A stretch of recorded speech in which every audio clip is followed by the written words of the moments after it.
Alhamdulillah tadi antara jemaah-jemaah kami temui ketika sebelum mereka berlepas ke Tanah Suci, dan kumpulan pertama jemaah Malaysia yang selamat tiba di lapangan terbang antarabangsa Putera Muhammad Abdul Aziz Madinah kira-kira pukul 7 pagi waktu tempatan atau 12 tengah hari waktu Malaysia tadi. Editor Eksekutif Astro Awani Abdul Razak Abu Cik di talian untuk berkongsi laporan musim haji 1434 Hijrah. Silakan Cik Abdul Razak. Assalamualaikum. Waalaikumsalam. Di Madinah ini waktunya dah hampir jam 3 petang. Sudah dapat dua penerbangan yang telah tiba, iaitu KT1 dan KT2.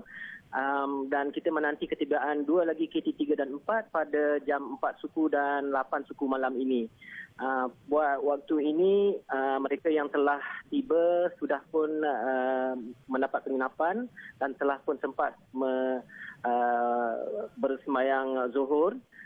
Dan apa yang program yang diatur untuk hari ini adalah taklimat tentang Madinah dan kelebihan yang ada pada Madinah yang disediakan oleh tabung haji.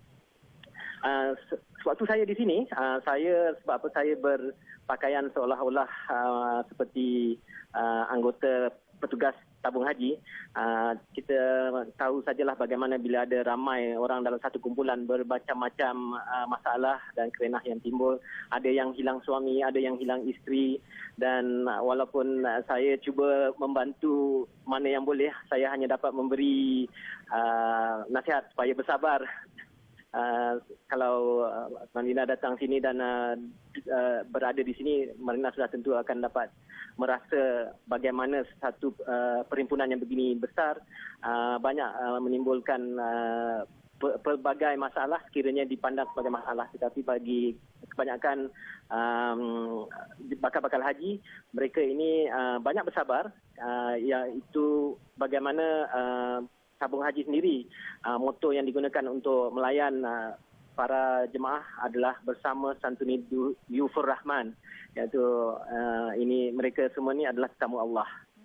Jadi buat masa ini kami masih menunggu ketibaan dua lagi pesawat pada petang dan malam ini, dan seterusnya saya akan memberikan laporan dari masa ke semasa tentang ketibaan hingga ke 17 September ya. Kita ada banyak lagi KT yang akan tiba di Madinah. Cik Razak ada kehilangan jurukameranya? Ada bersama-sama Cik Razak? Yang mereka yang kehilangan tu ialah benda-benda yang bila kita di Madinah ni kita tengoknya bandarnya begitu besar, orang begitu ramai, dan bagi mereka yang pertama kali datang ke sini sudah tentu they will be a bit lost. Tetapi saya nasihat yang saya beri kepada mereka yang datang jumpa saya tadi, tunggu sajalah hingga waktu asar, kerana sudah tentu suami atau isteri yang hilang itu akan pergi ke masjid untuk menunaikan solat asar. Baik, terima kasih Cik Abdul Razak. Mohon moga dapat menunaikan ibadah dengan tenang di sana, dan kita akan terus saja kepada Datuk Abdul Rahim, pengerusi Lembaga Tabung Haji. Datuk. Ya, Assalamualaikum. Waalaikumsalam Datuk. Setiap tahun kita tengok. Baik, Datuk, kalau kita tahu prestasi ataupun prestasi Lembaga Tabung Haji yang diiktiraf antara organisasi yang mempunyai pengurusan jemaah baik. Jadi bagaimana meneruskan kesinambungan itu untuk tahun 1434 Hijrah ini? Alhamdulillah, Lembaga Urusan Tabung Haji akan teruskan usaha murni ini melaksanakan tanggungjawab dengan baiknya. Pada tahun ini seperti kita dah dengar semua laporan-laporan tadi daripada Cik Razak dan sebagainya, 64 buah penerbangan yang akan berlepas daripada negara kita, 4 dah berlepas. InsyaAllah setiap penerbangan dapat kita teliti, pantau sehingga mereka sampai ke bilik di Madinah dan juga di Mekah. Itulah yang usaha yang dilakukan. Tahun ini juga ada beberapa lipatan sejarah yang kita nak buat. Di antaranya, di antara 64 penerbangan, 38 daripada KLIA, 7 daripada negeri Johor, 5 daripada Pulau Pinang, 5 daripada Terengganu, 2 daripada Kota Kinabalu, 2 daripada Sabah, Kuching, Sarawak. Tetapi yang terbaru 5 daripada Alustar, terus ke Madinah, di mana insya-Allah pada 9 hari bulan hari Senin ni, Duli Yang Maha Mulia Tuanku Agong akan insya-Allah membuat pelepasan seramai 279 orang. Penerbangan pertama akan berlepas daripada Alustar. Untuk jawab soalan, insya-Allah kami akan teruskan usaha ini untuk menjaga nama baik bukan setakat Lembaga Urusan Tabung Haji, seluruh ummah jemaah daripada negara tercinta ini akan terus menjaga nama baik negara tercinta ini. Baiklah, selain daripada penerbangan-penerbangan terus yang dimaklumkan Datuk tadi tentang kemudahan baru, apakah lagi kemudahan-kemudahan lain yang disediakan untuk jemaah untuk memastikan mereka dapat menunaikan ibadah dengan berkesan dan tiada masalah sepanjang di tanah suci nanti? Ya, pada tahun ini juga kita ada buat satu lagi, insya-Allah di Madinah. Kita memastikan apabila rakyat Malaysia nak pulang ke tanah air, bagasi mereka, air zam-zam mereka semuanya dapat diselesaikan di tempat penginapan. Maknanya pihak airline, Saudi Airlines dan Malaysia Airlines yang bekerjasama akan mengambil bagasi mereka daripada hotel dan terus ke lapangan terbang. Maknanya rakyat kita, jemaah kita yang akan laksanakan ibadah haji ini bila nak pulang, mereka tidak perlu fikir pasal beg mereka. Mereka naik bas terus masuk ke dalam pesawat. Jadi inilah usaha-usaha untuk kita menambah baik, menambah nilai untuk kita berikan kepada jemaah. Kita dengar tadi apa yang dinyatakan oleh rakan kita di sana, beg mereka tidak perlu mereka fikirkan. Mereka hanya jaga beg kecil mereka dan yang ada pasport. Yang lain semua diuruskan oleh pihak tabung haji. Alhamdulillah, saya yakin dan percaya dengan usaha murni ini untuk menambah baikkan servis kepada jemaah kita.